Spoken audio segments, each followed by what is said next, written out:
नमस्कार दोस्तों, जय हिंद। मैं निपुण आलम बहन। दोस्तों, इंडियन पॉलिटी की हमारी जो सीरीज स्टार्ट हो रही है 10 लेक्चर के माध्यम से, दोस्तों वो आज से हमारा पहला लेक्चर है और पहले लेक्चर में दोस्तों शुरुआत करेंगे। दोस्तों, जैसे मैंने वादा किया है कि ये 10 लेक्चर आपके प्री के एग्जाम के लिए इतने इंपॉर्टेंट हैं कि पॉलिटी के लिए आपको बिल्कुल भी तनाव नहीं लेना है। मैंने कमिटमेंट आप लोगों से किया है कि अगर पॉलिटी में 20 प्रश्न पूछे जाएंगे तो 18 एक्टिंग क्वेश्चन वो इन्हीं 10 क्लासेस दोस्तों आने वाले हैं। मन में कई बार स्टूडेंट किया जाता है कि सर इतना बड़ा वादा आप कैसे कर सकते हैं। तो मैं हमेशा एक बात बोलता हूं, जिस प्रकार कोई भी विद्यार्थी स्टूडेंट जब एग्जाम देकर आता है आके बड़े कॉन्फिडेंटली बोलता है कि मेरा प्री हो जाएगा, मैं मेंस लिखूंगा, तो दोस्तों उसी 10 वर्षों का मेरा जो अपना एक्सपीरियंस या 10 वर्षों जो पॉलिटी पढ़ा रहा हूं और लगातार परीक्षा से जुड़ा हुआ हूं, उस अनुभव के आधार पर मेरे दोस्तों पूरे नोट्स है और उसी आधार पर मैं आपको पढ़ाने वाला हूं। तो हमारे 10 क्वेश्चन यानी कि 10 लेक्चर और पूरे 20 क्वेश्चन में 18 क्वेश्चन आपके आएंगे, ये मेरा वादा है। और मैंने कहा भी था कि जिस दिन आपका प्री का एग्जाम हो जाएगा तो उस दिन शाम को मैं पूरा आपको एक वीडियो बनाऊंगा जिसमें बताऊंगा कौन कौन सा क्वेश्चन किस किस लेक्चर से पूछा गया है। तो एकदम निश्चिंत होके इन 10 क्वेश्चन पर आप क्या कर सकते हैं, पूरा फेथ कर सकते हैं, बिलीव कर सकते हैं। इसमें दोस्तों जितने भी नोट्स हमारे होंगे, जो पीपीटीज होंगी या हमारा पूरा पीडीएफ जो होगा, आप डिस्क्रिप्शन में देखिएगा, वहां पर आपको लिंक मिल जाएगा। और ये दोनों मीडियम में दोस्तों, हिंदी में भी होगा, इंग्लिश में भी होगा। लेक्चर भी आपका दोनों मीडियम में होगा, यानी कि इसको मैं इंग्लिश बोलते हैं आजकल, तो मैं भी इंग्लिश ही बोल रहा हूं, इंग्लिश। 10 के 10 लेक्चर का दोस्तों प्लान तैयार है कि 10 के 10 जो लेक्चर हैं उसमें क्या क्या विषय पूछे जाएंगे, क्या क्या विषय पर हम लोग काम करेंगे, क्या क्या टॉपिक कवर करेंगे, यहां शॉर्ट में लिखा हुआ है। हालांकि डेट भी आपकी मेंशन है और डेट के अकॉर्डिंग क्या होगा, 9 मई तक हम इन 10 लेक्चर को पूरा कर देंगे और ये 10 लेक्चर के माध्यम से होगा। दोस्तों, अनअकैडमी से आपको कोई भी अगर कोर्स परचेज करना है, कोई भी कोर्स परचेज करना है, तो आप निपुण A10 कोड का यूज कीजिएगा और आपको हैवी डिस्काउंट क्या होगा सब जगह मिलेगा। निपुण A10 को यूज करें। तो आइए दोस्तों शुरुआत करते हैं। आज पहला ही टॉपिक दोस्तों हमारा होगा भारत का संविधान की विशेषताएं, यानी कि इंडियन कॉन्स्टिट्यूशन की विशेषताएं, कि भारत के संविधान की विशेषताएं क्या हैं। दोस्तों बात यह है कि भारत के संविधान की तारीफ करनी है, और कहते हैं ना कि तारीफ जितनी चाहे उतनी कर लो, कोई दिक्कत थोड़ी ना है। अब पूरा संविधान ही हमारा तारीफ के लायक है, विशेषता बतानी है। तो मैंने कुछ विशेषताएं दोस्तों शॉर्ट में ही आपको जाननी है, डिटेल में आप ऑलरेडी जानते होंगे। और मैं ये मानकर चल रहा हूं कि जो लोग पीरी की तैयारी कर रहे हैं और पीरी का एग्जाम इस बार दे रहे हैं, डेफिनेटली वो पॉलिटी को अच्छे से पढ़े होंगे।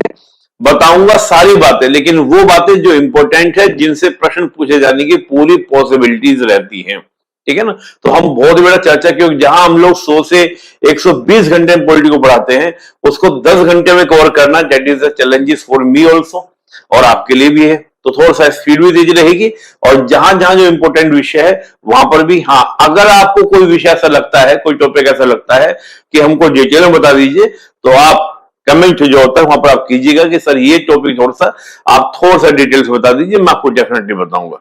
ठीक है, चलिए दोस्तों शुरू करते हैं। तो भाई, भारत के संविधान की विशेषताओं की बात करें, पहली विशेषता दोस्तों हम देख रहे हैं, जैसा आपके सामने है पहली विशेषता, कि भैया लोकप्रिय संप्रभुता पर आधारित संविधान। लोकप्रिय संप्रभुता पर आधारित संविधान है आपका। इसके बाद दोस्तों हम देखें तो आपका कठोर और लचीलेपन का एक समन्वय आपको दिखाई देगा, यानी कि रिजिड और आपका क्या, एक फ्लेक्सिबल। लिखित और सर्वाधिक व्यापक संविधान, संपूर्ण प्रभुत्व संपन्न लोकतांत्रिक गणराज्य, समाजवादी राज्य, पंथ निरपेक्ष राज्य, मौलिक अधिकार, मूल कर्तव्य, राज्य निदेशक तत्व। दोस्तों इन सारे टॉपिक को हम प्रेम्बल में समझने वाले हैं। ये तो हम लोग पार्ट 3 पार्ट 4 में करेंगे, और ये जितने टेक्नोलॉजी हम देख रहे हैं, जितने शब्दावली देख रहे हैं, इनको हम प्रेम्बल में करने वाले हैं। तो जब प्रेम्बल में करने वाले हैं तो उसको यहाँ पे दोबारा से करने की कोई आवश्यकता नहीं है। इसके अलावा दोस्तों देखें तो संसदीय शासन प्रणाली, इसको हम समझेंगे। एकात्मक लक्षण से संघात्मक, यानी कि आपका यूनिटरी और आपका फेडरल दोनों का मिश्रण, पार्लियामेंट्री सिस्टम। इसके अलावा देखें तो संसदीय संप्रभुता, यानी कि पार्लियामेंट्री सोवरेंटी, और न्यायिक हम लोग जुडिशियल जो पावर देखते हैं, जुडिशियल जो सुपरमेसी है, दोनों में सुंदर सा क्या कोऑर्डिनेशन है, समन्वय, उसको देखेंगे। सांप्रदायिक प्रतिनिधित्व का अंत और वैश्विक मताधिकार, यानी कि आपका जो यूनिवर्सल फ्रेंचाइज है, जिसे एडल्ट फ्रेंचाइज हम लोग बोलते हैं, बेटा उसकी शुरुआत हम देखेंगे। एकल नागरिकता, यानी कि सिंगल सिटीजनशिप, फेडरल है, फेडरल होने के बाद भी सिंगल सिटीजनशिप को दोस्तों लेके चलते हैं। एक कल्याणकारी राज्य की स्थापना का आदर्श, इसको भी दोस्तों प्रेम्बल में समझेंगे। और स्वतंत्र न्यायपालिका और अन्य स्वतंत्र अभिकरण, स्वतंत्र न्यायपालिका, अन्य अभिकरण, जैसे हम लोग निर्वाचन आयोग की बात करें, कैग की बात करें, वो सब दोस्तों हमारे संविधान में व्यवस्था की गई है। तो दोस्तों जो कुछ खास विशेषताएं हैं जिसको हम यहाँ पे समझेंगे, क्योंकि बाकी कई सारी बातें ऐसी हैं जो हम आगे चर्चा करने वाले हैं, जैसे प्रेम्बल में चर्चा करेंगे, जुडिशरी की बातें जुडिशरी में होंगी, सबकी होंगी। लेकिन जो खास हम यहाँ पे चर्चा करेंगे वो ये चर्चाएं हैं जो खास मुख्य विशेषताएं हैं। जैसे हम लोग बात करें लोकप्रिय संप्रभुता, पॉपुलर सोवरेंटी।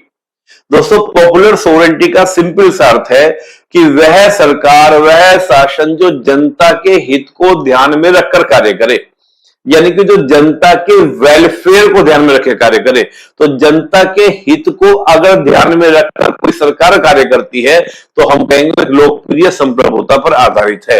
हालांकि जब मैं डेमोक्रेसी बताऊंगा प्रेम्बल के अंदर तब मैं इसको और डिटेल में बताऊंगा, लोकप्रिय संप्रभुता की बात हम लोग बात कर रहे हैं। तो अभी ध्यान रखना है कि जनता के हित को ध्यान में रखकर शासन का संचालन, यानी कि आपका जनता का, यानी कि पब्लिक का इंटरेस्ट क्या होना चाहिए, फुलफिल होना चाहिए, जनता का हित को ध्यान में रखना है। हम कैसे कह सकते हैं कि कौन सी सरकार आपकी क्या है, कि एक आपके क्या है पॉपुलर सोवरेंटी है, तो उसके कुछ कंडीशंस हैं। अगर ये कंडीशंस फुलफिल होती हैं तो हम कहेंगे कि वहां पर क्या है, लोकप्रिय संप्रभुता की सरकार चल रही है। पहला, सार्वजनिक मताधिकार, यानी कि हम देखें तो यूनिवर्सल फ्रेंचाइज होनी चाहिए, यानी कि आपको सभी को क्या होना चाहिए, वैसे आपका यूनिवर्सल सभी को क्या होना चाहिए, वोटिंग राइट होना चाहिए, सभी को वोटिंग राइट, 18 वर्ष के हुए नहीं और वोटिंग देने का राइट आपको मिला नहीं। कार्यपालिका पर विधानमंडल का नियंत्रण होना चाहिए। जैसे हम देखते हैं कि आपका जो विधायिका है वो कार्यपालिका ऊपर कंट्रोल करती है। बहुत सारे प्रस्ताव दिए गए दोस्तों, चाहे हम लोग बात करें आपका अविश्वास प्रस्ताव की बात करें, नो कॉन्फिडेंस मोशन की बात करें, है ना, बहुत सारे आपके प्रस्ताव हैं जो हम लोग पार्लियामेंट में पढ़ने वाले हैं।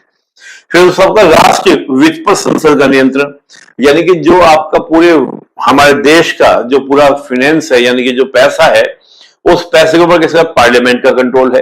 आप देखते हैं बजट पास होता है, उसके अलावा बहुत सारे ग्रांट पास होते हैं, ये हम सब लोग समझने वाले हैं कहां पर, आपका विधायिका के अंदर, जब हम पार्लियामेंट को पढ़ेंगे। तो दोस्तों ये 3-4 शर्तें हैं जो महत्वपूर्ण बना देती हैं इसको।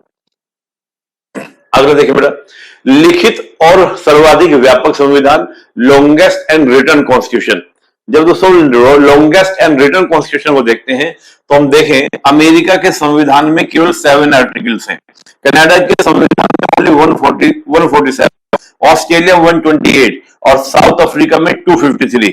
अब देखो दोस्तों भारत की बात करें तो जब कितना आपका, आप जानते हैं 395 आर्टिकल हैं। अगर उनको काउंटिंग करें तो लगभग 400-450 से ज्यादा के आपके बैठ जाते हैं, है ना। अगर पार्ट्स की अगर हम बात करें वैसे 395 आर्टिकल है। इसके अलावा आपके क्या है, शेड्यूल्स भी है, 12 शेड्यूल्स भी है, और 12 शेड्यूल्स के अलावा आपके कुछ अपेंडिक्स भी है जो 5 आप देखने को मिलती हैं। तो वो यानी कि एक लंबा चौड़ा संविधान है। प्रश्न ये बनता है कि इतना व्यापक क्यों है, इतना बोर्ड क्यों है हमारा कॉन्स्टिट्यूशन।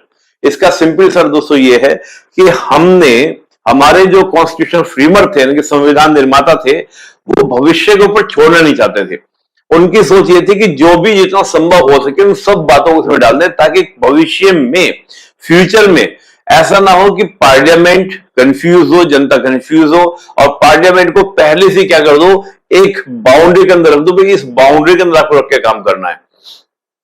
तो चाहे फंडामेंटल राइट्स की बात करें वो भी आपके संविधान में लिखी हैं, आपकी डीपीएसपी की, है ना, डीपीएसपी यानी कि आपका नीति तत्वों की बात करें, मौलिक कर्तव्यों की बात करें, सरकार के तीनों अंगों की बात करें, सरकार के तीनों अंगों के अलावा जो हम देखते हैं कि आपका 3 स्तर की जो सरकार है, केंद्र सरकार, राज्य सरकार और आपका local government, central state and local body, उनका बेटा पूरा प्रावधान।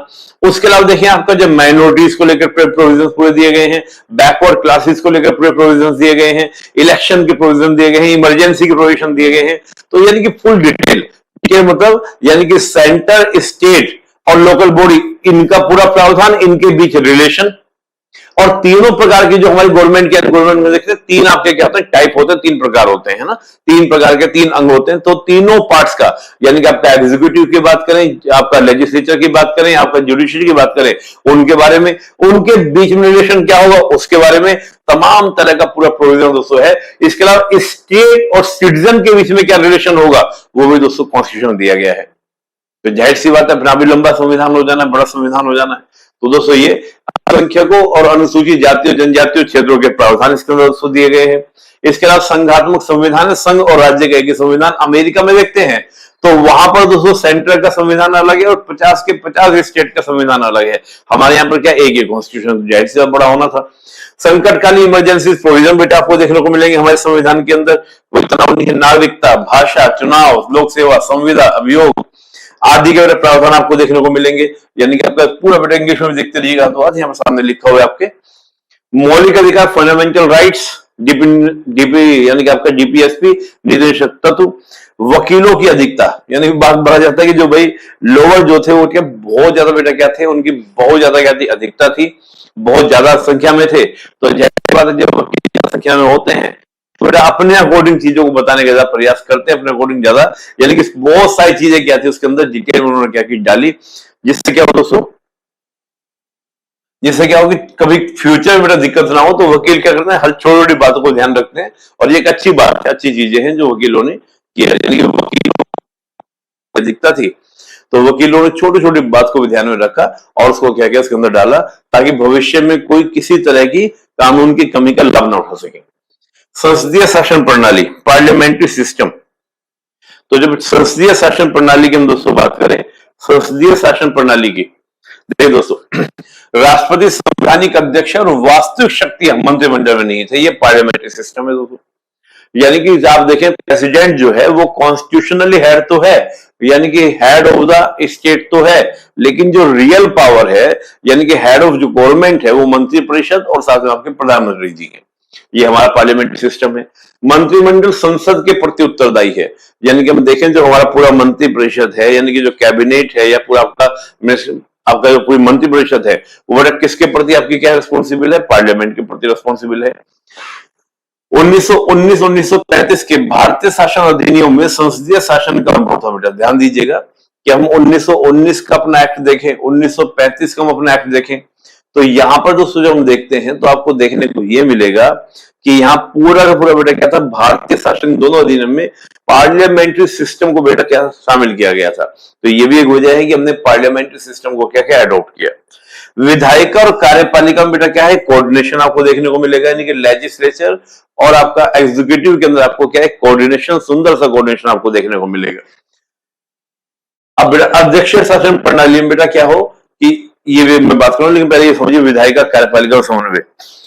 बेटा क्या था कि अगर हम प्रेसिडेंटरी सिस्टम एडॉप्ट करते तो प्रेसिडेंटरी सिस्टम में क्या होता है, विधायक और कार्यपालिका में यानी कि एग्जीक्यूटिव बॉडी और आपका जुडिशरी बॉडी के अंदर कोऑर्डिनेशन नहीं बल्कि क्या एक टकराव, एक टेंशन देखने को मिलती है, जैसे कि अमेरिका के अंदर। और हम नहीं चाहते थे कि जब हम एक विकासशील देश है और हमने अपनी सफर की शुरुआत की है तो हमारा ये ना हो कि टकराव हो, टेंशन हो बॉडीज के अंदर, बल्कि क्या हो, एक अच्छा सा कोऑर्डिनेशन हो, मिलकर चले, ताकि देश का विकास जो है वो तीव्र गति से हो। इसको ध्यान में रखते हमने विधायक और कार्यपालिका और समन्वय चाहा, कोऑर्डिनेशन चाहा, इसलिए हमने पार्लियामेंट्री सिस्टम को दोस्तों अडॉप्ट किया। भैया अध्यक्ष शासन प्रणाली में क्या था कि जब हम प्रेसिडेंटरी सिस्टम को देखते हैं तो वहां पे बेटा प्रेसिडेंट सर्वे सर्वा होता है, इवन वो अपनी मंत्री परिषद का भी चुनाव खुद अपने नंबर करता है, यानी किसको मंत्री बनाएगा किसको नहीं बनाएगा प्रेसिडेंट के ऊपर डिपेंड करता है, राष्ट्रपति के ऊपर तय करता है। हमको डर ये था कि जैसे हमने गवर्नर जनरल की, वायसराय की एकदम से डिक्टेटर जैसी जो पावर को देखा था, डिक्टेटरशिप जैसी यानी निरंकुश शक्तियों को जब हमने देखा था, तो हमको डर ये था कि अगर वैसा ही पद फिर दोबारा से जनरेट हो गया, फिर दोबारा से बन गया, तो कहीं ऐसा ना हो कि हम लोग वैसा ही सिस्टम देखें जो वायसराय वाला था। तो हमने कहा नहीं भाई, हम पार्लियामेंट्री सिस्टम को क्या करेंगे दोस्तों, अडॉप्ट करेंगे।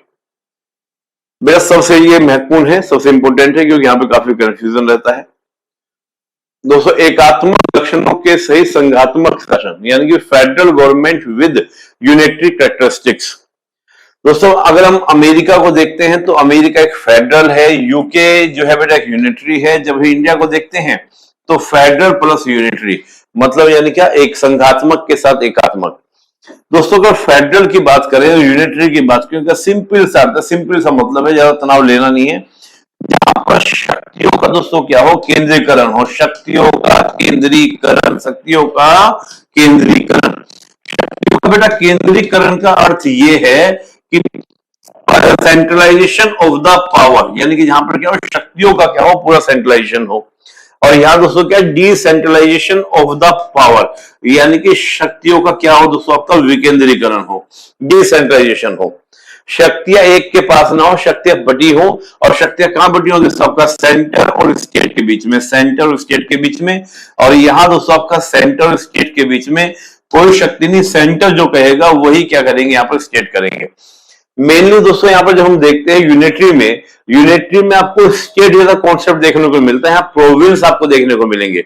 जैसे आजादी से पहले भारत में दोस्तों क्या था, उनको प्रोविंस कहा जाता था। जैसे संयुक्त प्रांत है ना, यूनाइटेड प्रोविंस कहा जा रहा है, प्रोविंस कहा जाता था। तो प्रोविंस का कॉन्सेप्ट यहाँ पर होता है। इसका मतलब सिंपल सा अर्थ यह है कि जैसे भारत में आज डिस्ट्रिक्ट है, डिस्ट्रिक्ट के पास में बेटा उतनी पावर नहीं होती, जो पीएम और सीएम कहते हैं वही डीएम करते हैं। तो डीएम का काम क्या है, पॉलिसी को इंप्लीमेंट करना, ना कि पॉलिसी को क्या करना, बनाना।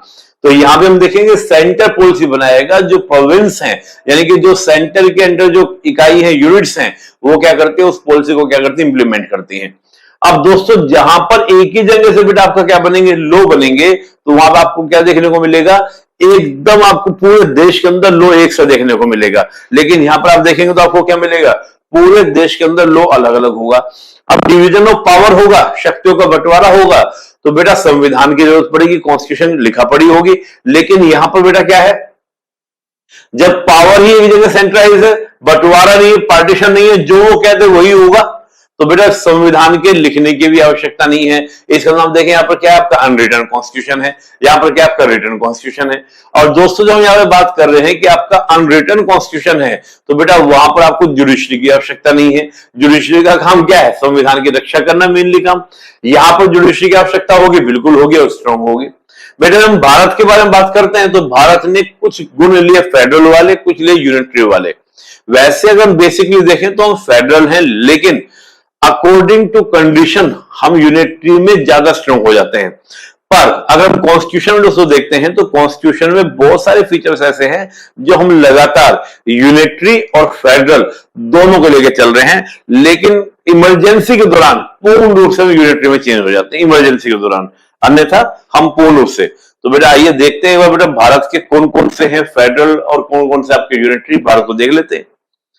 सिंगल सिटीजनशिप, बेटा सिंगल सिटीजनशिप आपको देखने को जो मिलेगी, वो आपको देखने को मिलेगी आपकी यूनिटरी सिस्टम के अंदर, क्योंकि सारा लो एक जगह बनना है, पूरा कंट्रोल ही सेंटर का है, तो वहां बेटा आपको देखने को मिलेगी। संविधान संशोधन की शक्ति किसको होगी बेटा, यूनियन को होगी, यानी कि सेंटर को होगी। कॉन्स्टिट्यूशन अमेंडमेंट की शक्ति, अब देखो बेटा हमारे यहां भी क्या है, कॉन्स्टिट्यूशन अमेंडमेंट की शक्ति किसके पास में है, पार्लियामेंट के पास में, सेंटर के पास में है। ये आपका यूनिटरी फीचर है। आप कहेंगे सर वो भी तो है, बिल्कुल है बेटा, लेकिन वो कब, जब केंद्र और राज्य के संबंधों को प्रभावित करने वाला अमेंडमेंट हो। तो उस अमेंडमेंट में क्या होता है कि आधे से अधिक राज्यों की, यानी कि जितने भी हमारे स्टेट हैं, आधे से अधिक राज्यों की क्या चाहिए होती है, समर्थन चाहिए होता है। लेकिन मेनली आपका क्या होगा, पार्लियामेंट पास करके, फंडामेंटल राइट में चेंज होना है, पार्लियामेंट चेंज करती है, डीपीएससी में चेंज होना है, पार्लियामेंट चेंज करती है, और सारे चेंजेस कौन करने वाले, तो पार्लियामेंट करने वाली है। संघ और राज्य का बेटा एक ही कॉन्स्टिट्यूशन, ये भी क्या यूनिटरी फीचर दिखा रहा है, यानी कि सेंटर और स्टेट का एक ही कॉन्स्टिट्यूशन है, अलग अलग कॉन्स्टिट्यूशन आपके पास में नहीं है। इसके अलावा बेटा आपका इंटीग्रेटेड, यानी कि आपका जुडिशरी, यानी कि पहले आपका सुप्रीम कोर्ट के अंडर कौन है बेटा, हाई कोर्ट के अंडर में क्या आपका सबऑर्डिनेट कोर्ट। हालांकि सुप्रीम कोर्ट के अंडर तो हाई कोर्ट भी है, सबऑर्डिनेट कोर्ट भी है, लेकिन आपको एक हायरार्की सिस्टम बेटा आपको देखने को मिलेगा। ये भी आपका क्या है, यूनिटरी फीचर्स है।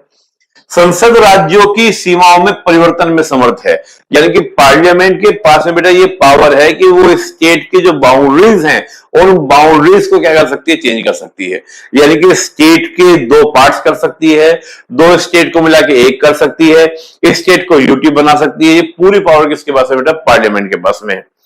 संकट काल में बेटा क्या, एकात्मक, यानी कि in the period of emergency India become a unitary, यानी कि हम उस समय बेटा क्या होता है, आपका एकात्मक, पूर्ण रूप से एकात्मक हो सकते हैं। संघ सरकार के पास में बेटा क्या है, और जुडिशरी पावर जो है यानी कि हम देखें तो हम जब बात करेंगे बेटा, अभी हम चर्चा करेंगे तो हमारे यहाँ पर क्या बेटा सूचियां दी गई हैं। सेंटर की सूची अलग है, स्टेट की सूची अलग है ना, लिस्ट। और इसके अलावा बेटा आपका कॉन्करेंट लिस्ट यानी कि समवर्ती सूची। इसके अलावा बेटा रिड्यूसिव पावर है, अवशिष्ट शक्तियां हैं। ये हम जानेंगे जब सेंटर स्टेट रिलेशन को मैं बताऊंगा, तब मैं बताऊंगा कौन सी रिड्यूसिव पावर है। तो बेटे जो रिड्यूसिव पावर है यानी कि अवशिष्ट शक्तियां हैं, किसके पास है? सेंटर के पास में है। इसलिए हम कह सकते हैं कि हमारा जो कॉन्स्टिट्यूशन है वो क्या है? यूनिटरी है। राज्यपाल की नियुक्ति यानी कि अब देखिए स्टेट का हेड कौन होता है? जैसे उन्होंने कहा सेंटर का हेड यानी कि पूरे देश का हेड प्रेसिडेंट है, तो ऐसे स्टेट का हेड कौन होता है? गवर्नर होता है। उस गवर्नर का अपॉइंटमेंट कौन करता है दोस्तों? प्रेसिडेंट करता है, जिसको चाहे बुला दे। अब ऐसे हम लोग देखें तो ये हमने यूनिटरी वाले फीचर्स देखे, फिर कुछ देख लेते हैं बेटा आपका फेडरल वाले फीचर्स का इंडियन कॉन्स्टिट्यूशन के अंदर। संविधान की सर्वोच्चता यानी कि इंडियन कॉन्स्टिट्यूशन की सुपरमेसी है। इंडियन कॉन्स्टिट्यूशन क्या है? सुपरमेसी रखता है। डिवीजन ऑफ पावर बेटा आपको देखने को मिलेगा, शक्तियों का विभाजन आपको देखने को मिलेगा। जैसे मैंने कहा संघ सूची, राज्य सूची, समवर्ती सूची। क्लियर? यानी कि सेंट्रल लिस्ट, स्टेट लिस्ट और कॉन्करेंट लिस्ट। बेटा जो तेजी से चलेंगे थोड़ा बहुत टंग स्लिप है ना, क्योंकि तेजी से पूरा मुझे कवर करना है। ठीक है बेटा। लिखित और कठोर संविधान यानी कि आपका रिटर्न में भी है और आपका रिजिड कॉन्स्टिट्यूशन भी है। लेकिन बड़ा इंटरेस्टिंग बात है कि लिखित भी है, कठोर भी है, साथ में बेटा लचीला भी है। तीनों बेटा मिशन अभी हम इसमें चर्चा करेंगे। स्वतंत्र और उच्चतम बेटा क्या? न्यायपालिका। यानी कि देखें तो हमारा इंडिपेंडेंट क्या बेटा? आपकी पूरी जुडिशरी है। तो इंडियन इंडिपेंडेंट जो हमारी जुडिशरी होती है बेटा, तो ये क्या होता है? एक अच्छी, ये आपको किसको देखने को मिलेगा? फेडरल सभी मैंने कहा कि जैसे अमेरिका के अंदर बेटा आपको क्या मिलेगी? जुडिशरी बहुत स्ट्रांग दिखाई देगी, ऐसी हमारे यहाँ पे दिखाई दे रही। और अमेरिका क्या बेटा? फेडरल है, तो हमारे यहाँ भी क्या? फेडरल का है। इसलिए बेटा इंडियन कॉन्स्टिट्यूशन को कई पॉलिटिकल स्कॉलर ने अलग अलग नाम दिए। एक ने कहा कि ये तो क्वेजी फेडरल जैसा है, लेकिन क्वेजी फेडरल कहना गलत है। बेटर ये है कि हम ये कहें कि यूनिटरी और फेडरल दोनों का क्या मिशन है? ये अर्ध संघई क्या होता है? क्वेजी फेडरल को हिंदी में बोल देते हैं अर्ध संघई। तो क्वेजी फेडरल का अर्थ ये होता है, उसको छोड़ दीजिए। फिर सुप्रीम कोर्ट ने कहा ड्वेल नेचर वाला है। ड्वेल नेचर वाला यानी कि संघात्मक है, लेकिन अकॉर्डिंग टू रिक्वायरमेंट यूनिटरी में चेंज हो जाता है। तो अलग अलग हमारे कॉन्स्टिट्यूशन का आर्टिकल 1 हमको क्या नहीं बोलता? एक तरह से फेडरल नहीं बोलता है, ना ही हमको क्या बोलता है? यूनिटरी बोलता है, बल्कि क्या बोलता है? यूनियन ऑफ स्टेट बोलता है। तो उसका बेटा जानेंगे, हम पार्ट 1 को देखेंगे।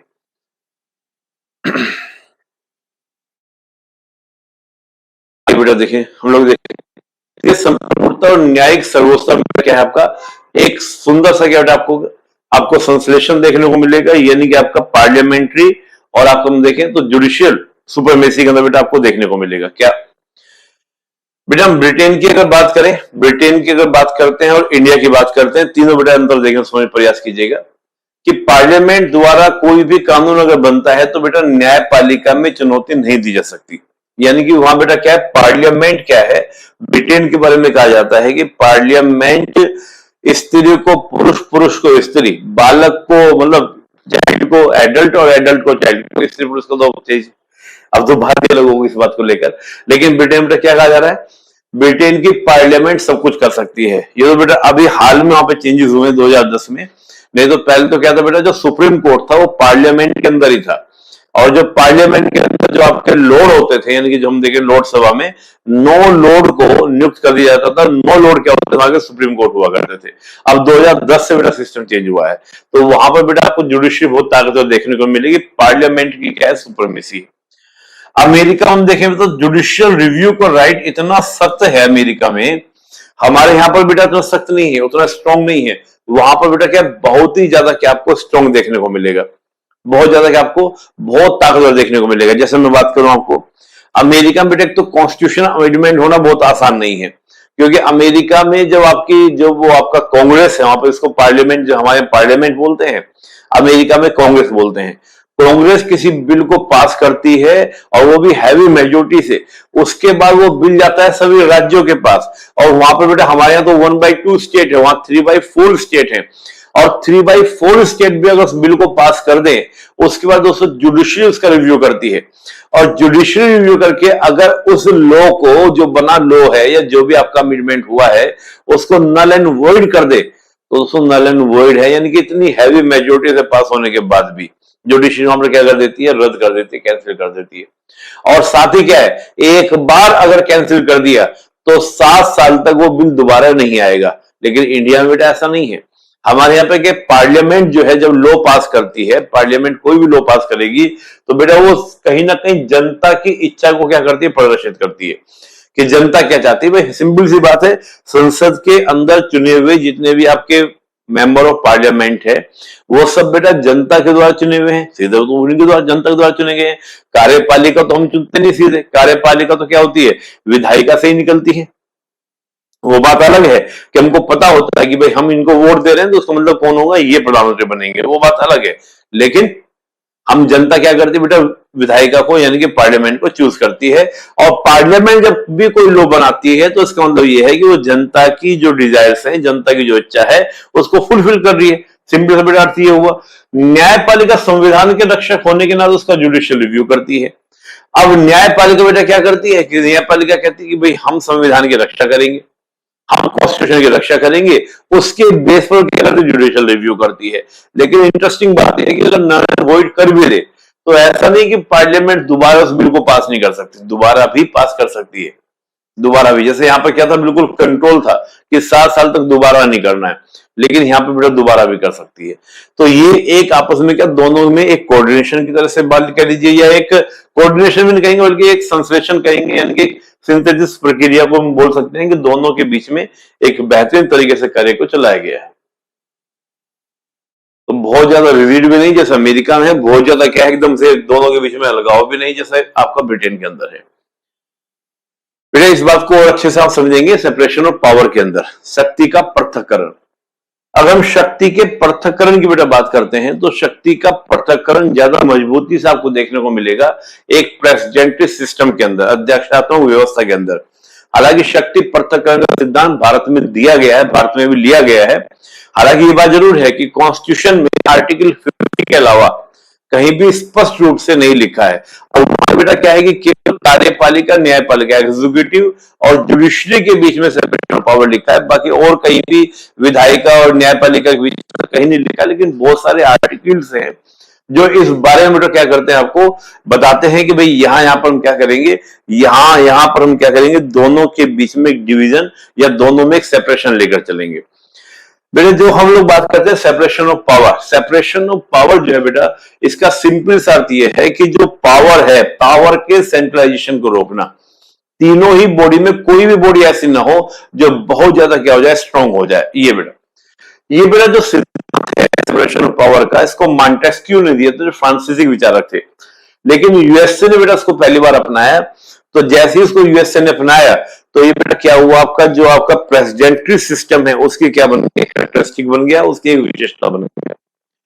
यूएसए बेटा क्या है कि तीनों ही अंगों में आपको सेपरेशन ऑफ पावर देखने को मिलेगा, तीनों अंगों में, और बहुत ही रिजिड, बहुत ही कठोर। लेकिन हम भारत में बेटा बात करें, इंडिया में अगर बात करें तो इंडिया बेटा क्या है, लचीला है, उतना स्ट्रॉन्ग नहीं है जितना स्ट्रॉन्ग आपका अमेरिका में देखने को मिलेगा। और बेटा संविधान में भी स्पष्ट वर्णित नहीं है, यानी कि हम कॉन्स्टिट्यूशन में बात करें तो स्पष्ट रूप से लिखा नहीं है। आइए बेटा देखते हैं, अब हम अमेरिका की बात कर लें, जो अमेरिका में बोल रहा था हल्का सा जान लें। अमेरिका बेटा से जानना है कि जिस देश से जो चीजें लेते हैं ना, तो वहां से बेटा क्वेश्चंस भी बन सकते हैं। तो हम अमेरिका से देखें बेटा, हम अमेरिका में देखें कार्यपालिका। बेटा यूएसए में बात करें तो यूएसए में प्रेसिडेंट और मंत्रिपरिषद कांग्रेस से नहीं बन सकते, यानी कि जो प्रेसिडेंट अपनी पूरी बनाता है बेटा, आपका क्या बनाता है, काउंसिल ऑफ मिनिस्टर बनाता है, यानी कि अपनी मंत्रिपरिषद बनाता है। तो उस मंत्री परिषद को बेटा वो आपका कांग्रेस से नहीं लेगा। अगर कांग्रेस से लेगा किसी को भी तो क्या करेगा, उसको रिजाइन करना पड़ता है, वहां पर इस्तीफा देना पड़ता है, तब जाके वो क्या होता है, राष्ट्रपति की मंत्रिपरिषद में, काउंसिल ऑफ मिनिस्टर के अंदर आता है। हमारे यहाँ पर क्या बेटा कि विधायिका का मेंबर होना जरूरी है, अगर नहीं है तो 6 महीने के अंदर उसको मेंबरशिप लेनी पड़ेगी, तभी वो एग्जीक्यूटिव बॉडी में यानी कि कार्यपालिका में, प्रधानमंत्री और मंत्रिपरिषद में आ सकता है।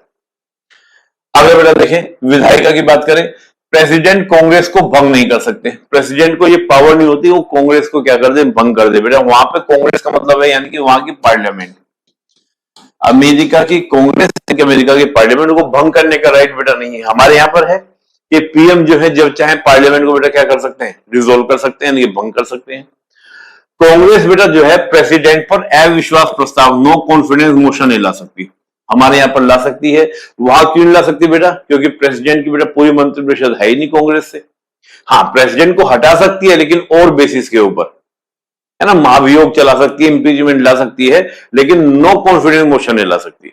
हमारे यहाँ पे नो कॉन्फिडेंस मोशन कब आ रहा है? क्योंकि विधायिका से ही कार्यपालिका निकली है ना। बेटा अगला बात करें न्यायपालिका। कांग्रेस या कोई भी मंत्री, मतलब कांग्रेस के मेंबर या मंत्री कोई भी, वो बेटा क्या जुडिशरी में नहीं जा सकते, मंत्री वो न्यायाधीश नहीं बन सकते। और दूसरा, न्यायाधीश चुनाव नहीं लड़ सकता, यानी कि जो जज है वो बेटा वहां पर इलेक्शन लड़ सकता है। तो आप क्या देख रहे हैं, तीनों में ही क्या है बेटा, पूरा पूरा एकदम सेपरेशन ऑफ पावर आपको देखने को मिल रहा है। सब तीनों अलग अलग तरीके से बेटा क्या कार्य करते हैं, एक दूसरे से अलग अलग है। हम बेटा भारत में देखें तो बेटा भारत की जब हम बात करें, इंडिया की अगर हम बात करें, तो विधायिका और न्यायपालिका के बीच शक्ति का पृथक्करण इसको हम देखेंगे तीनों तरीके से बेटा हमारे यहाँ पर है कि विधायिका और न्यायपालिका के बीच में शक्ति का पृथक्करण, इसके अलावा कार्यपालिका और न्यायपालिका के बीच में शक्ति का पृथक्करण है। जैसे मैंने कहा, ये तो सीधा सीधा बेटा आर्टिकल 50 में दे दिया गया है। अनुच्छेद 50 को हम देखेंगे, आर्टिकल 50 में हम देखेंगे तो वहां दिया गया है। ये बहुत सारे आर्टिकल्स आपको मिलेगा, जैसे आर्टिकल 105 इन समय बेटा आपको देखने को मिलेगा। लेकिन विधायिका और कार्यपालिका में बेटा अलगाव नहीं है, बल्कि क्या कोऑर्डिनेशन है। हमारे यहाँ पे सिंपल क्या है कि बेटा विधायिका के जो मेंबर होंगे, यानी कि विधायिका यानी कि पार्लियामेंट के जो मेंबर होंगे, वही बेटा आपका क्या होगा, मतलब आपके मंत्री परिषद के बेटा क्या होंगे, मेंबर होंगे। अब होता क्या है कि जो कार्यपालिका की इच्छा होगी, कार्यपालिका को ये है कि मुझे ये बिल पास करवाना है, मुझे ये क्या ये लॉ पास करवाना है, तो बेटा वो लॉ आसानी से पास हो जाएगा। क्यों पास हो जाएगा? क्योंकि विधायिका में मेजोरिटी में है, लेजिस्लेटिव मेजोरिटी है। तो आप देखिए मोस्टली बिल जो बेटा इंट्रोड्यूस करते हैं वो मंत्री करते हैं, मिनिस्टर करते हैं। और मिनिस्टर बेटा क्यों कर पाते हैं, इजिली पास भी हो जाता है। क्यों हो जाता है? क्योंकि जो बेटा उन्हीं की क्या है बेटा मेजोरिटी है लेजिस्लेचर के अंदर। सिंपल सी बात है। तो हमारे यहाँ बेटा क्या है कि विधायिका और कार्यपालिका में एक सुंदर सा कोऑर्डिनेशन बनाया गया, क्योंकि कोशिश ये थी कल को ऐसा ना हो जैसा अमेरिका में होता है। अमेरिका में क्या होता है कि अमेरिका ने तय किया कि हमको ये लॉ बनाना है, तो बेटा उनको बहुत हालत खराब हो जाती है कांग्रेस में पास कराने के लिए। उनको कांग्रेस में लॉबिंग तक करनी पड़ती है ताकि वो बिल क्या हो जाए, पास हो जाए। हमारे यहाँ पे ऐसा नहीं है। हमारे यहाँ तो अगर तय हो गया, अपोजिशन हल्ला करता रहे, अगर सरकार ने तय कर लिया पास होना है, तो हैविट हो जाएगा, बात खत्म। ठीक है ना। चलिए, तो बेटा आगे देखें। अब बेटा कुछ आर्टिकल्स के माध्यम से देख लेते हैं कौन कौन से आर्टिकल्स। मैंने कहा विधायक और न्यायपालिका के बीच में पृथक्करण लिखा नहीं है संविधान में स्पष्ट रूप से, लेकिन कुछ आर्टिकल हैं, जैसे आर्टिकल 121, आर्टिकल 211, न्यायाधीश के आचरण पर संसद में टिप्पणी नहीं हो सकती। भैया संसद में न्यायाधीश का क्या बिहेवियर है, क्या आचरण, टिप्पणी हाँ ये जरूर है कि बेटा न्यायाधीश को हटाने की प्रक्रिया शुरू हो सकती है, वो बात अलग है। लेकिन वो कैसा बिहेवियर कर रहे हैं, उनका आचरण कैसा है, उसके ऊपर किसी तरह का कोई कमेंट पार्लियामेंट नहीं करेगी। इसका देखिए बेटा 122 और 212 संसद की कार्य प्रणाली है कि पार्लियामेंट कैसे काम करेगी, उसका पार्लियामेंट का काम करने का जो तरीका होगा, उस पर भी बेटा क्या होगा, न्यायपालिका किसी तरह का कोई क्षेत्राधिकार नहीं रखती है। भाई जो भी उनका है, तो पार्लियामेंट का हम देखें लोकसभा का काम करने के लिए लोकसभा की एक पर नियमावली की बुक है, रूल बुक है। ऐसी बेटा राज्यसभा की क्या है, रूल बुक है, वो उसके अकॉर्डिंग काम करती है। कल को जाके बेटा ये नहीं कर सकती, न्यायपालिका नहीं कर सकती ये काम ऐसे होगा, आप शून्यकाल तब करेंगे, 0 आर तब करेंगे, है ना, क्वेश्चन आर कब करेंगे, आप फिर नो कॉन्फिडेंस मोशन कैसा लाएंगे, ये वो नियमावली पार्लियामेंट खुद तय करती है। इस बार बेटा मैं ये कह रहा हूं। इसके बाद देखें तो आर्टिकल 105 और आर्टिकल 194, बेटा जो विधायक है यानी कि आपके एमपी हैं, एमएलए हैं, 105 से बेटा एमपी, आर्टिकल 194 से आपके एमएलए, इनको बेटा बहुत सारी क्या स्वतंत्रताएं मिलती हैं। जैसे हम लोग सिविल मैटर में देखें, क्रिमिनल मैटर में तो हाथों हाथ अरेस्टिंग होती है, लेकिन सिविल मैटर में इनकी हाथों हाथ अरेस्टिंग नहीं होती। उसको आपने पढ़ाई होगा, जानना होगा। आर्टिकल 105 194 में क्या लिखा है कि जिस समय आपका पार्लियामेंट का सेशन चल रहा है, पार्लियामेंट के सेशन से 40 डेज बिफोर और पार्लियामेंट के सेशन के 40 डेज बाद, यानी कि पार्लियामेंट सेशन के दौरान और पार्लियामेंट सेशन के 40 दिन पहले और पार्लियामेंट सेशन के 40 दिन बाद किसी भी तरह की सिविल मैटर में अरेस्टिंग नहीं होगी। वो जो चाहे बेटा पार्लियामेंट में बोले, उसको किसी के आधार पर जुडिशरी में क्वेश्चन उठाया जा सकता कि उन्होंने क्या बोल दिया। तो बेटा ये क्या है, एक पृथक्करण देखने को मिलेगा। ऐसे बेटा कार्यपालिका न्यायपालिका में बेटा आपका क्या सेपरेशन ऑफ पावर देखने को मिलेगा, ये तो मैंने आपको बोला ही है कि सीधा सीधा आर्टिकल 50 में बेटा दिया गया है कार्यपालिका और आपका किसका, न्यायपालिका में, एग्जीक्यूटिव और जुडिशरी में सीधा सीधा क्या होगा, सेपरेशन ऑफ पावर होगा। इसका बेटा देखें तो कोई भी मंत्री या सांसद न्यायाधीश नहीं बन सकता, कोई भी मंत्री या पार्लियामेंट बेटा क्या न्यायाधीश नहीं बन पाएगा। और जजों की नियुक्ति में विधायक और कार्यपालिका का हस्तक्षेप नहीं होता। आप जानते हैं कि बेटा कोलिजन सिस्टम पहले तो हुआ करता था, लेकिन हम देखें तो अब वर्तमान बेटा क्या कोलिजन सिस्टम चलता है, यानी कि जो बेटा कोलिजन सिस्टम से होता है उसी से होता है। हालांकि आप जानते हो 99 कॉन्स्टिट्यूशन अमेंडमेंट किया गया था, लेकिन उसको अनकॉन्स्टिट्यूशनल करार दे दिया गया था, और ये लगातार बहस का विषय भी, इसको जुडिशियल में जानेंगे। साथ में बेटा देखें तो 1973 से बेटा क्या था कि जो हमारा हम बात करें दंड प्रक्रिया संहिता में हम बात करें तो जिला मजिस्ट्रेटों की जो आपकी जुडिशियल पावर थी, यानी कि हम देखें जो आपका जो सीआरपीसी की हम बात करें बेटा, तो जो आपका जिला मजिस्ट्रेट यानी कि जो आपके डिस्ट्रिक्ट मजिस्ट्रेट थे, उनको जो पावर थी, जुडिशियल पावर जो थी बेटा, वो क्या कर दी गई, जुडिशियल मजिस्ट्रेट को दे दी गई। यानी कि डिस्ट्रिक्ट मजिस्ट्रेट से लेकर जुडिशियल मजिस्ट्रेट को दे दी गई। ये भी क्या दिखा रहा है, यानी कि जो पहले जस्टिस का काम पहले डिस्ट्रिक्ट मजिस्ट्रेट क्या करते थे, वो 73 से किसको दे दिया गया है, जुडिशियल मजिस्ट्रेट को दे दिया गया है। मीन दैट ये भी एक सेपरेशन ऑफ पावर को क्या कर रहा है दोस्तों, शो कर रहा है, प्रदर्शित कर रहा है। बेटा इसमें एक महत्वपूर्ण बात यह भी है कि राम जवाया बनाम पंजाब राज्य 1955 में सुप्रीम कोर्ट ने कहा था कि तीनों अंगों के बीच में सेपरेशन ऑफ पावर होना चाहिए। और बाद में भी हम देखें तो 2007 में सुप्रीम कोर्ट ने सभी कोर्ट को क्या क्या डायरेक्शंस दी कि भाई अपनी मर्यादाओं का ध्यान रखो, जब ये मेनली आपका जुडिशियल एक्टिविटीज को लेकर, न्यायिक सक्रियतावाद को लेकर, कि आप वो काम मत करो जो काम किसका है, विधायिका और कार्यपालिका का है। सुप्रीम कोर्ट ने 2007 में भी डायरेक्शंस दी थी सभी कोर्ट को। तो ऐसी बेटा बात उन्होंने राम जवाया केस में बोली थी। बेटा हम देखते हैं सेपरेशन ऑफ पावर होगा तो सेपरेशन ऑफ पावर के साथ चेक एंड बैलेंस भी होगा, है ना, नियंत्रण एवं संतुलन भी आपको देखने को मिलेगा। हम अमेरिका में देखें तो अमेरिका में चेक एंड बैलेंस बहुत मजबूत है, बहुत स्ट्रॉन्ग है। जैसे मैंने कहा कि अमेरिका में अगर एग्जीक्यूटिव बॉडी को कोई बिल पास कराना है तो बिल पास कराने में बड़ा मशक्कत करनी पड़ जाती है, क्योंकि बिल वो तब तक पास नहीं होता है जब तक उसको लेजिस्लेचर पास यानी कि कांग्रेस पास ना करे, और कांग्रेस में बेटा पास करने के लिए बहुत मशक्कत करनी पड़ती है। तो ये चेक एंड बैलेंस कठोर है। और बेटा कोई बिल पास हो भी गया, मतलब आपका एग्जीक्यूटिव ने चाहा, लेजिस्लेचर ने पास कर दिया, पास करने का बेटा क्या है कि जुडिशरी उसको चेक करती है, रिव्यू करती है, और रिव्यू करके अगर देखती है कि भाई वो अनकॉन्स्टिट्यूशनली, उसको लगता है अनकॉन्स्टिट्यूशनली है, तो वो उसको बेटा जीरो भी कर सकती है। और केवल अनकॉन्स्टिट्यूशनली बेसिस पे नहीं है बेटा, वो उसको क्या करती है, पूरा अंदर तक डेप्थ तक जाके क्या करती है, उसको स्टडी करती है पूरा डेप्थ तक जाकर। यानी कि हम देखें जो हम लोग बोलते हैं विधि की सम्यक प्रक्रिया, उस प्रक्रिया के तहत जांच करती है। तो हम बात करें दोस्तों ब्रिटेन की। ब्रिटेन में दोस्तों क्या है कि कमजोर शक्ति पृथक्करण है। ये भी कहा जा सकता है कि पृथक्करण है ही नहीं, क्योंकि पृथक्करण मेनली आपको एक प्रेसिडेंटरी सिस्टम में आपको देखने को मिलता है, और चेक एंड बैलेंस तो बेटा है ही नहीं, क्योंकि मैंने कहा कि वहां तो सुप्रीम कोर्ट भी संसद के अंदर है, और संसद के अंदर ही बेटा क्या है, देखा जाए तो सारे कानून बनाने की पूरी पावर है। तो विधायिका भी, यानी कि विधायिका जो करेगी वो कार्यपालिका भी क्या करती है, मतलब पूरा एक तरह से जब लोग मेंस का टॉपिक, हालांकि अभी तो आप इतना जान लीजिए कि भाई दोनों के बीच में क्या है कि ज्यादा तनाव वहां पर आपको देखने को नहीं मिलेगा। भारत में बेटा बात करें तो भारत में बेटा चेक एंड बैलेंस जो है वो अमेरिका से लिया गया, लेकिन बेटा क्या है कि पृथक्करण जो है वो उतना स्ट्रॉन्ग नहीं है। तो बात करें चेक एंड बैलेंस की, पृथक्करण तो हमने जान ही लिया, चेक एंड बैलेंस की बात करें। चेक एंड बैलेंस कैसे, चेक एंड बैलेंस यानी कि नियंत्रण एवं संतुलन। हम देखें बेटा विधायिका व कार्यपालिका पर न्यायपालिका का नियंत्रण, यानी कि संशोधन को रद्द करना, जो अमेंडमेंट है उसको क्या कर सकती है, वो रद्द कर सकती है न्यायपालिका। न्यायिक समीक्षा कर सकते हैं, जुडिशियल रिव्यू कर सकती है। लाभ का पद यानी कि आर्टिकल 102 के तहत न्यायपालिका हो सकती है। कार्यपालिका पर विधायिका का नियंत्रण, यानी कि एग्जीक्यूटिव बॉडी के ऊपर लेजिस्लेचर का कंट्रोल कैसे है, जैसे जैसे बेटा अविश्वास प्रस्ताव लाकर सरकार को गिराया जा सकता है। अध्यादेश को विधायिका समाप्त कर सकती है, ऑडियंस को। प्रेसिडेंट के ऊपर क्या लग सकती है, इम्पीचमेंट यानी कि महाभियोग लग सकता है। न्यायपालिका पर संसद का नियंत्रण, न्यायाधीशों को हटाया जाना, यानी कि जुडिशरी को बेटा क्या कर सकती है, न्यायपालिका के जजों को विधायिका क्या कर सकती है, हटा सकती है, यानी कि महाभियोग जैसी प्रक्रिया। तो बेटा इसको हम लोग देख सकते हैं, इंग्लिश में आपके सामने लिखा हुआ है। बेटा अभी जैसे मैंने आपको बताया कि हमारे यहाँ पर कार्यपालिका और न्यायपालिका का तो स्पष्ट रूप से क्या दिया गया है, पृथक्करण दे दिया गया है।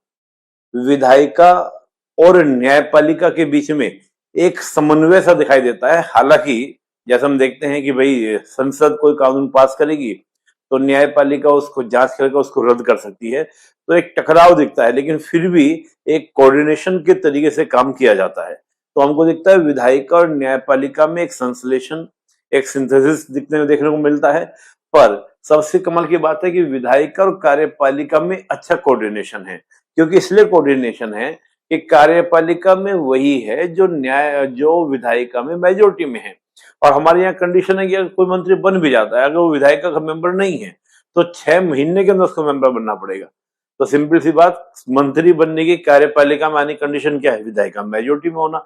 अब कार्यपालिका निश्चित करती है कि कानून बनाना है, तो वो क्या करेगी? बिल को इंट्रोड्यूस करेगी। कहां पर? आपका विधायिका के अंदर। विधायिका के अंदर पास करने में दिक्कत नहीं हो, क्योंकि वो मेजोरिटी में है। तो बेटा ये क्या है? आपका समन्वय। तो सिंपल अधिकांश विधेयक मंत्री ही पेश करते हैं। प्रेसिडेंट को अनेक विधायी शक्तियां प्राप्त होती है, और पीएम या मंत्री संसद का सदस्य होना ही चाहिए। ये बेटा हमारे पास में पावर देखने को मिलती है, ये व्यवस्था आपको देखने को मिलती है। बेटा अगला हमसे पूछें कि भाई भारत का संविधान कैसा है, तो कठोर और लचीला, यानी कि फ्लेक्सिबल और रिजिड, दोनों का क्या है? एक मिश्रण है। दोस्तों लचीला संविधान अगर आप कहेंगे, यानी कि फ्लेक्सिबल कॉन्स्टिट्यूशन कहेंगे, तो फ्लेक्सिबल कॉन्स्टिट्यूशन बेटा आपका कहां पर? ब्रिटेन में आपको देखने को मिलेगा।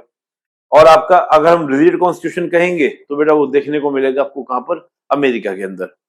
फ्लेक्सिबल कॉन्स्टिट्यूशन किसे कहेंगे? सिंपल सा ध्यान रखना है, जहां पर साधारण कानून, ऑर्डिनरी लॉ, और दूसरा दोस्तों आपका क्या? कॉन्स्टिट्यूशन अमेंडमेंट, दोनों एक ही प्रोसीजर से हो जाए, एक ही तरीके से हो जाए, एक ही प्रक्रिया से हो जाए, तो उसको कहते हैं लचीला। जहां पर दोनों की अलग अलग प्रक्रिया हो, दोनों की अलग अलग प्रक्रिया हो, उसको कहा जाता है कठोर, रिजिड। भारत का संविधान भारत का संविधान लचीला भी है और कठोर भी है, यानी कि फ्लेक्सिबल भी है और क्या आपका? रिजिड भी है। क्यों? क्योंकि हमारे यहाँ बहुत सारे अमेंडमेंट ऐसे हैं जो साधारण कानून की प्रक्रिया से, साधारण कानून के पारित करने के तरीके से हो जाते हैं। ध्यान दीजिएगा, साधारण कानून दोस्तों जो होते हैं, जो ऑर्डिनरी लॉ होते हैं, ऑर्डिनरी लॉ सबके सब सिंपल मेजोरिटी से बेटा पास होते हैं। सिंपल मेजोरिटी का सिंपल सा मतलब है उपस्थित और मतदान करने वालों का 1/2 ऑर्डिनरी लॉ पास होते हैं। इसके अलावा हम बात करते हैं संविधान संशोधन की। संविधान संशोधन के दो तरीके, संविधान संशोधन के दो तरीके, एक तो वह प्रक्रिया जो साधारण कानून की प्रक्रिया से होते हैं, और एक वह प्रक्रिया जो आर्टिकल 368 में दी गई है। तो जो साधारण कानून के तरीके से होते हैं वो सिंपल मेजोरिटी से हो जाते हैं, और आर्टिकल 368 वाले जो हैं उसमें 368 वाले जो संशोधन है वो 2/3 के मेजोरिटी से होते हैं।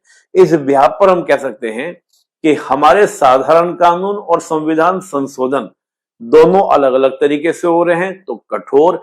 लेकिन साधारण कानून और कुछ संविधान संशोधन साधारण बहुमत से हो रहे हैं, और साधारण कानून भी साधारण बहुमत से हो रहे हैं, इसलिए हम कह सकते हैं इस नजरिए से देखें तो लचीला संविधान। बेटा इसको समझने के लिए थोड़ा सा आपको क्या देखना पड़ेगा? आपको देखना पड़ेगा संविधान का संशोधन कैसे होता है। तो दोस्तों संविधान संशोधन को हम समझते हैं। संविधान संशोधन को जानने से पहले थोड़ा सा हमारे यहाँ पर क्या क्या बहुमत प्रयोग में लाए जाते हैं उसको एक बार थोड़ा समझने का प्रयास करेंगे। उसके बाद क्या होगा दोस्तों? आप संविधान संशोधन को समझेंगे। पहले हम बात करें दोस्तों सिंपल मेजोरिटी। सिंपल मेजोरिटी, इसको कामकाजी मेजोरिटी या कार्यात्मक मेजोरिटी, सिंपल मेजोरिटी किसी नाम से उसको बुला सकते हैं। इसका सिंपल अर्थ यह दोस्तों कि सदन में उपस्थित और मतदान करने वाले कुल सदस्यों का 50% से अधिक का बहुमत। मान लो दोस्तों लोकसभा में एग्जाम्पल 5 रिक्त स्थान है, यानी कि 545 में से 5 सीटें वैकेंट है, खाली किसी वजह से, किसी की डेथ हो गई हो या वो कहीं मुख्यमंत्री, कुछ भी कारण हो सकता है। और 30 लोग ऐसे हैं जिन्होंने क्या किया? मतदान में हिस्सा नहीं लिया, यानी कि 545 में से 35 लोगों को हटा दें तो 510 नंबर रह जाएगा। 510 का आपका क्या? 1/2, यानी कि जो आपका बैठेगा तो 255 प्लस अगर पास कर दे तो बेटा वो सिंपल मेजोरिटी हो जाता है। इसके बाद बेटा आपका क्या? स्पेशल मेजोरिटी, विशेष बहुमत। विशेष बहुमत का दोस्तों अर्थ होता है 2/3 बहुमत, यानी कि आपका 2/3 मेजोरिटी। 2/3 मेजोरिटी, 2/3 मेजोरिटी का दोस्तों क्या? 3 प्रकार हैं। विशेष बहुमत के हम देखें तो 3 प्रकार हैं। एक तो आर्टिकल 61, एक आर्टिकल 249 और एक आर्टिकल 368। एक एक को समझ लेते हैं दोस्तों। जब हम आर्टिकल 61 की बात करते हैं तो आर्टिकल 61 में क्या दिया गया है? आर्टिकल 61 दोस्तों ये कहता है राष्ट्रपति के महाभियोग को हटाने की प्रक्रिया संबंधित है। इसका दोस्तों क्या है कि टोटल नंबर का 2/3। अगर हम बात करें लोकसभा की, तो लोकसभा का बेटा विशेष बहुमत क्या बैठेगा, 364। लेकिन ये केवल कहां पर यूज हो रहा है बेटा, राष्ट्रपति को हटाने को लेकर हो रहा है, यानी कि राष्ट्रपति के महाभियोग के समय बेटा क्या ये प्रक्रिया भी यूज करते हैं। तो पूरे हाउस के नंबर का 2/3। एक तो बेटा आपका स्पेशल मेजोरिटी का मतलब ये हुआ, विशेष बहुमत का मतलब ये हुआ 2/3 मेजोरिटी। क्लियर दोस्तों। आगे हम बात करें,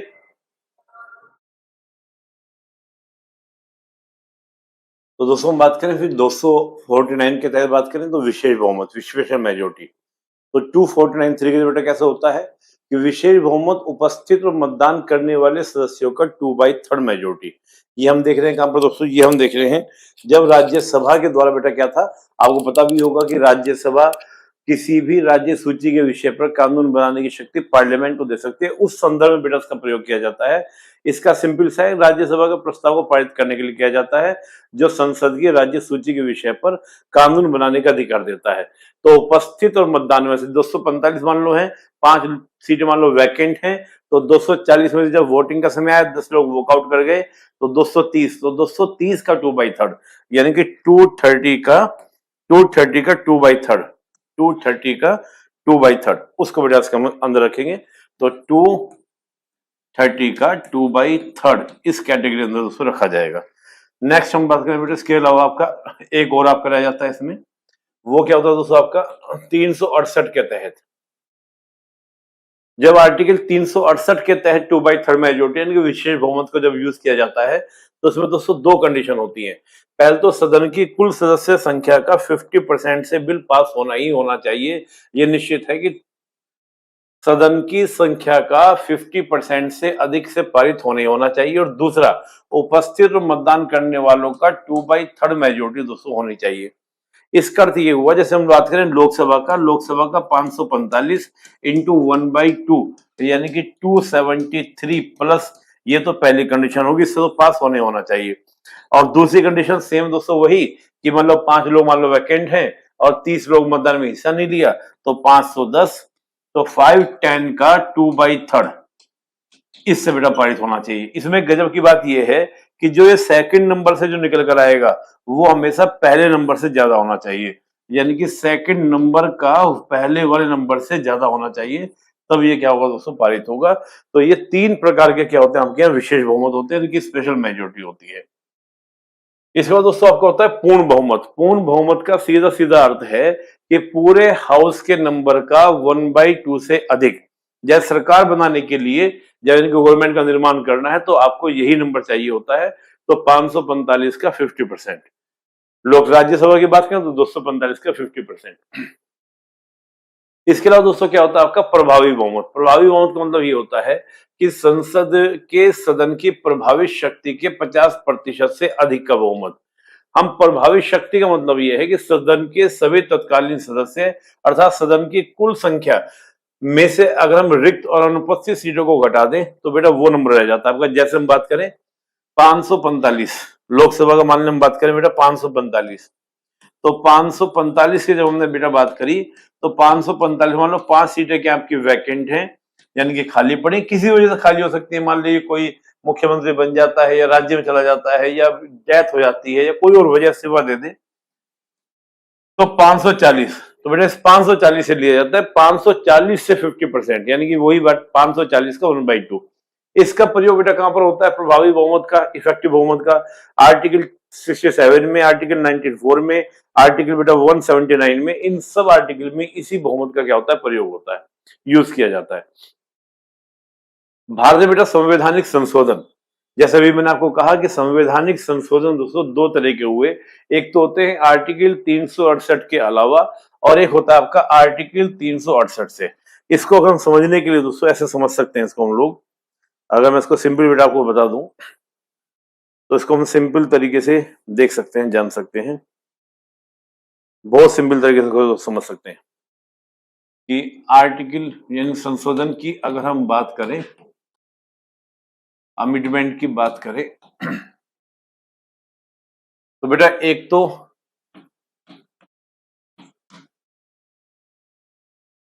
एक प्रक्रिया वो जिससे हम साधारण कानून पारित करते हैं।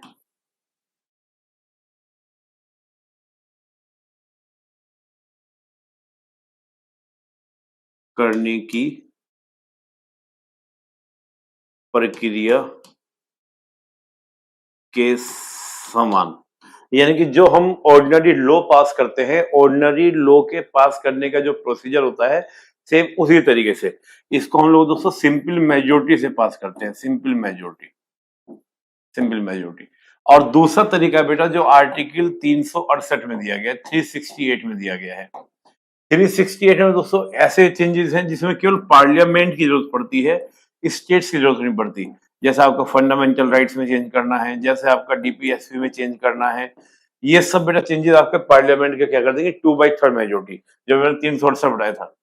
बेटा कुछ प्रक्रिया ऐसी हैं जिसमें आपका पार्लियामेंट से भी 2/3 मेजोरिटी से पास होगा, और फिर बेटा आपका स्टेट्स के पास जाएगा। स्टेट में बेटा क्या होगा, 1/2 स्टेट को क्या करेंगे, पास करेंगे, फिर प्रेसिडेंट के साइन होंगे। मेनली आपके कौन से, जो सेंटर और स्टेट के रिलेशन को प्रभावित करने वाले अमेंडमेंट है, जो सेंटर स्टेट के रिलेशंस को इम्पैक्ट डालते हैं। यहाँ बेटा जैसे आर्टिकल 2 है, आर्टिकल 3 है, आर्टिकल 4 है, उस तरह के बेटा परिवर्तनों को इस कैटेगरी में दोस्तों रखा जाता है, यानी कि इस वाली कैटेगरी में रखा जाता है। आइए देखिएगा, साधारण बहुमत से होने वाले संशोधन, आर्टिकल 2, 3, 4, 100, 106, ये सारे आर्टिकल बेटा कौन से हैं, ये सारे आर्टिकल वो हैं जो सिंपल मेजोरिटी से, यानी कि साधारण कानून के पास होने की प्रक्रिया से क्या होते हैं बेटा, पारित होते हैं। जिनसे आपका ऑर्डिनरी लॉ पास होते हैं, उस प्रक्रिया से पास होते हैं ये सारे के सारे। और डिटेल बेटा मैंने इसमें आगे डाला हुआ है, तो जितने विषय हैं सब डिटेल के अंदर मैंने स्लाइड्स के अंदर डाला हुआ है। आप देखिएगा करीब 18 विषय हैं जिनको हम लोग इसके अंदर कैटेगरी के अंदर रखते हैं। बेटा 368 के तहत मैंने कहा था, 368 में दो तरीके हैं, एक तो फंडामेंटल राइट डीपीएस में होने वाले चेंज, वो बेटा विषय बहुमत से होता है, और जो राज्यों के द्वारा बेटा होने हैं, राज्यों के समर्थन के द्वारा, ये सारे परिवर्तन जो सेंटर स्टेट के रिलेशन पर क्या करते हैं, इम्पैक्ट डालते हैं। एक नजर इनको आप देख लीजिएगा, मोटा मोटा आपको बस सिंपल ध्यान रखना, सेंटर स्टेट के रिलेशन को प्रभावित करने वाले तरीके। बेटा 368 की प्रक्रिया क्या है, बेटा मैंने इंग्लिश में डाला हुआ है और ये आपका हिंदी में भी डाला हुआ है, एक बार देख लीजिएगा। सिंपल प्रक्रिया है कि बेटा किसी भी प्रक्रिया किसी भी सदन में शुरू हो सकती है, यानी कि लोकसभा में शुरू हो सकती है, राज्यसभा में भी हो सकती है। इसके लिए बेटा क्या है, आपको प्रेसिडेंट की अनुमति की आवश्यकता नहीं होती, प्रेसिडेंट की परमिशन नहीं चाहिए होती है। जिस भी सदन में बेटा होगा, पहले वहां पे सिंपल मेजोरिटी को, सॉरी 2/3 मेजोरिटी से पास होगा, जो भी मैंने आपको बताया विशेष बहुमत से पारित होगा। उसका फिर दूसरे हाउस से भी विशेष बहुमत से पारित होगा। पारित होने के बाद प्रेसिडेंट के पास जाएगा, प्रेसिडेंट के साइन होते ही वो बेटा संशोधन हो जाएगा। इसके अलावा बेटा क्या है, आपका जो केंद्र राज्य के संबंधों से प्रभावित करने वाला है, तो बेटा उसमें क्या होगा कि जब केंद्र राज्यों के संबंधों से प्रभावित करने वाला है, तो सदन के दोनों सदनों से पारित होने के बाद वो राज्यों के पास जाएगा। आधे से अधिक राज्यों ने अगर उसको क्या कर दिया, अप्रूवल दे दिया, पास कर दिया, तो फिर प्रेसिडेंट के हस्ताक्षर से क्या होता है, कानून बन जाता है। ध्यान ही रखिएगा दोस्तों, संयुक्त बैठक यानी जो संयुक्त आपका जो ज्वाइंट सीटिंग होती है, संयुक्त सत्र का प्रावधान संविधान संशोधन के अंदर नहीं होता, केवल ये आपका साधारण, जो आपका साधारण कानून होते हैं उसके अंदर बेटा होता है, जो साधारण प्रक्रिया से पूरे किए जाते हैं। संविधान संशोधन विधेयक में नहीं होता, साधारण विधेयक में संयुक्त बैठक का, ज्वाइंट सीटिंग का प्रावधान होता है। बेटा इस नोट से मैंने कुछ प्रमुख अमेंडमेंट डाले हुए हैं, इनको आप देख लीजिएगा। ये पीपीटी बेटा लिंक में आपको पूरी मिल जाएगी, तो बेटा उस लिंक से आप क्या कर सकते हैं, उसको पूरे को देख सकते हैं, क्योंकि अगर सबको बताऊंगा तो बेटा समय नहीं रहेगा, और मुझे समय का भी ध्यान रखना है ना, समय का भी ध्यान रखना है।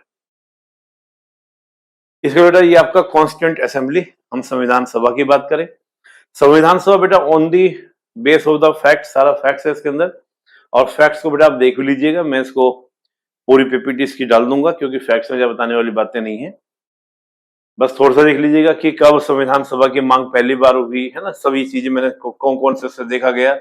आप देखेंगे तो बेटा पहली बार मांग हुई 1934 में एम एन राय के द्वारा किया गया, 1935 में कांग्रेस ने इसको स्वीकार किया, फिर 1940 में अगस्त प्रस्ताव में ब्रिटिश सरकार ने इसको स्वीकार किया, 1942 में कैबिनेट के सदस्य सर स्टोफर्ड क्रिप्स के द्वारा बेटा मसौदा पेश किया गया, और 1946 में बेटा कैबिनेट मिशन जब भारत आया उसने इसकी मांग को, और फिर बेटा 9 दिसंबर 1946 को बेटा क्या किया गया आपका पहली बैठक हुई और 11 दिसंबर को आपकी दूसरी बैठक हुई, जिसमें आपको पता होगा डॉक्टर सचिदानंद सिन्हा, फिर डॉक्टर राजेंद्र प्रसाद, BN राव, ये सब बेटा मैंने फैक्ट इसके अंदर ऑलरेडी डाले हुए हैं। 13 दिसंबर को बेटा उद्देश्य संकल्प रखा गया था नेहरू जी के द्वारा, जो 22 जनवरी 1947 को बेटा सर्वसम्मति से पारित हुआ था, और 22 जुलाई को बेटा आपका राष्ट्रीय ध्वज अपनाया गया था। 14 अगस्त को भारत को सार्वभौमिक घोषित कर दिया गया था। बेटा जनगण मन गण 24 जनवरी को अपनाया गया था, और बेटा आप जानते हैं वंदे मातरम, ये आपको पता ही होगा कि जनगण मन के एक्सेप्ट करने से पहले आपका राष्ट्रीय जो नेशनल एंथम था वो बेटा वंदे मातरम ही था नेशनल एंथम। लेकिन क्या था कि थोड़ा सा, क्योंकि उसमें कहीं ना कहीं बात ये थी कि वंदे मातरम में कि देवी के रूप में, और वो खास तौर से दुर्गा के रूप में वंदे मातरम भारत माता को माना गया, तो उससे एक समस्या थी कि भाई कुछ संप्रदाय में होता है कि इस प्रकार की मान्यता नहीं होती, तो कहा गया हम जनगण मन को राष्ट्रगान बना लेते हैं। तो फिर बात हुई कि भाई वंदे मातरम से भी लोगों की भावनाएं जुड़ी हुई है, उसका क्या करें, तो उसको हम करते हैं नेशनल सॉन्ग बना लेते हैं, राष्ट्रीय गीत बना देते हैं। तो ये नेशनल एंथम राष्ट्रीय गीत, क्योंकि ये कई देशों में इस प्रकार की व्यवस्था देखने को नहीं मिली कि राष्ट्रीय गीत अलग, नेशनल एंथम अलग, हमारे लिए थोड़ा सा इस तरह से व्यवस्था अलग से की गई। ये बेटा 389 मेंबर थे संविधान सभा के, जिसमें 296 आपके कहा थे ब्रिटिश भारत से थे, 292 गवर्नर प्रांत से थे, 4 आपके मुख्य कमिश्नर प्रांत से थे। फैक्ट्स है, इसमें कुछ दिमाग नहीं। और जो बेटा 4 कमिश्नर प्रांत थे वो कौन कौन थे, दिल्ली, अजमेर, मेवाड़, कुर्ग और आपका ब्रिटिश बलूचिस्तान। और जो रियासतें बेटा जो आपके क्या नाम है प्रिवेंसी, यानी कि आपके जो प्रिंसी स्टेट्स थे, तो प्रिंसी स्टेट से बेटा 93 मेंबर थे जो नॉमिनेटेड थे। वो नॉमिनेटेड मेंबर बेटा क्या थे, वो ब्रिटिश के द्वारा किए गए थे। और ये बेटा जो आपके 296 आए थे, ये आपके इनडायरेक्ट इलेक्शन से आए थे, जिसमें 10 लाख की सीट पर 1 सीट थी, 10 लाख पर जनसंख्या पर 1 सीट थी। बेटा क्या था कि आजादी से पहले की बात है, जब आजादी हो जाती है तो 31 अक्टूबर 1947 को आफ्टर द पार्टीशन हमारे यहाँ 299 मेंबर रहते हैं, इसमें 229 राज्यों से, 70 रियासतों से। और जिस दिन मेरा साइन हुए थे 26 नवंबर 1949 को, तो 284 मेंबर ने साइन किए थे, जिनमें आप जानते हैं कुछ लोग बीमार की वजह से नहीं आ पाए थे, कुछ लोगों की डेथ हो गई थी, इस वजह से आ नहीं पाए थे।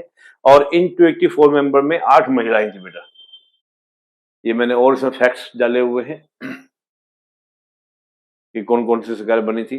टोटल बेटा आपकी कमेटी जो बनी थी 21 कमेटियां थी, 8 बड़ी कमेटी, 13 छोटी कमेटी।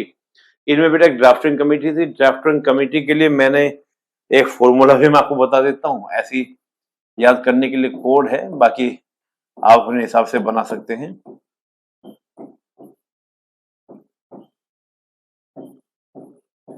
ए से अंबेडकर, अय्यर, अयंगर, शी से मुंशी, ला से शादुल्ला, बीडी मित्तल और डीपी खेतान और बेटा कृष्णमचारी।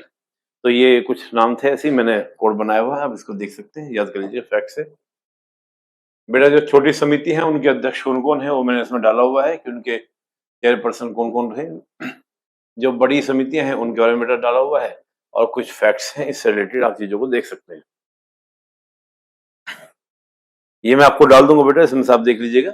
संविधान सभा में टोटल 15 महिलाएं थी, इसमें से 8 ने बेटा किया था लास्ट में साइन किए थे।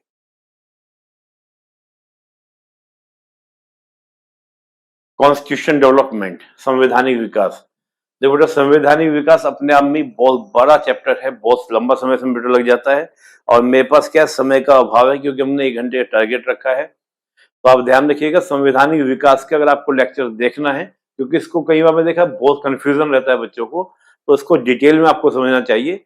मैं 1 से 1.5 घंटे का अलग से लेक्चर लिया हुआ हूँ, उसका मैं लिंक जो है डिस्क्रिप्शन में डाल दूंगा, दिलवा दूंगा, तो उसमें आप क्या करेंगे पूरे लेक्चर को सुन लीजिएगा संवैधानिक विकास को।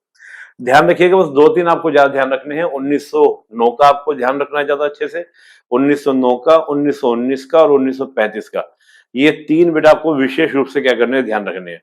एक तो 1909 का आपको ज्यादा अच्छे से पढ़ लेना है, क्योंकि 9 में, और इसके अलावा आपका 1919 में और 1935 में, इन 3 से बेटा ज्यादा आपके क्वेश्चंस बनते हैं।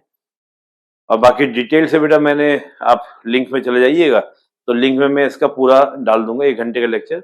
जिनको दिक्कत ज्यादा होगी इसमें, मोस्टली मैंने देखा है कि बच्चों को संवैधानिक विकास में दिक्कत होती है, कॉन्स्टिट्यूशन, तो ये 1909, 1919, 1935 का आपको थोड़ा अच्छे से इसको देख लेना है, ठीक बेटा। इसका मैं पूरा का पूरा, मैंने कहा डिस्क्रिप्शन में आपको पूरा लिंक मिल जाएगा। तो मार्ले मिंटो सुधार है ना, मॉन्टेग फोर्ड चेम्सफोर्ड सुधार, और 1935 आपका एक्ट है, बहुत महत्वपूर्ण है। तो ये 3 एक्ट बेटा आपको डिस्क्रिप्शन मिल जाएंगे। तो ये पूरा पूरा बेटा आपका संवैधानिक का कॉन्स्टिट्यूशन डेवलपमेंट, क्योंकि पूरा बताऊंगा समय लग जाएगा, ठीक है। तो इसमें इतना ही, बस इतना आप ध्यान रखिएगा। अगले लेक्चर में हम लोग प्रेम्बल की बात करेंगे, और जहां पे कुछ ऐसा लगेगा कुछ डिटेल से आपको देखना है तो मैं हाथों हाथ उसका लिंक भी डाल दूंगा ताकि आप उसको अच्छे से क्लियर कर सके। तो इस लेक्चर में इतना ही, बहुत बहुत धन्यवाद। जय हिंद।